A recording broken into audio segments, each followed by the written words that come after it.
how it came to pass that the vice president ordered a program be kept secret from the intelligence committees when it appears that it fell within the domain of programs that should have been briefed to them under the law. I just don't see how we can avoid calls for an investigation on that.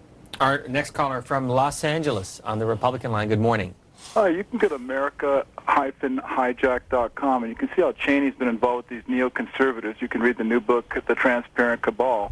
Of course, these neo-Bolshevik neocons have not only had torture used from their Israeli friends, they've had us go to war for Israel in the Middle East. Again, that Transparent Cabal book conveys this. Seymour Hersh has written articles about this. Are you familiar with this? I'm not familiar so much with those books, but I think that what the caller's getting at is something that we can discuss for a moment, is there's this tremendous anxiety that is still hanging over from the Bush administration over what role precisely did the vice president play in the conduct of intelligence and national security. I mean, to go back to the comments that were made from the segment you played from this week, the first senator that was on said it was not necessarily unusual for the president or the vice president to get involved with classifying information about intelligence programs. Historically, it actually is quite extraordinary for the vice president to be involved in that and making those calls.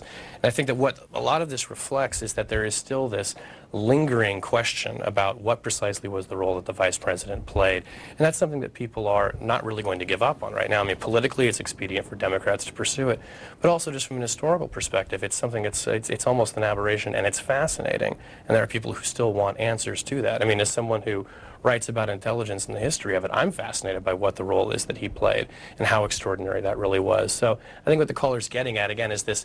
There's still all of these unanswered questions that continue even after Cheney has been officially off the scene for 6-7 months. Yeah, thanks for taking my call. Your guest is nothing but a neocon propagandist. You can go to neoconzionistthreat.com for more. He basically has said that... Let's move on to State College, Pennsylvania. Thanks for watching. Please subscribe and check out Tom's Representative Press channel. It's a channel you'll want to subscribe to as well. See the link in the video description.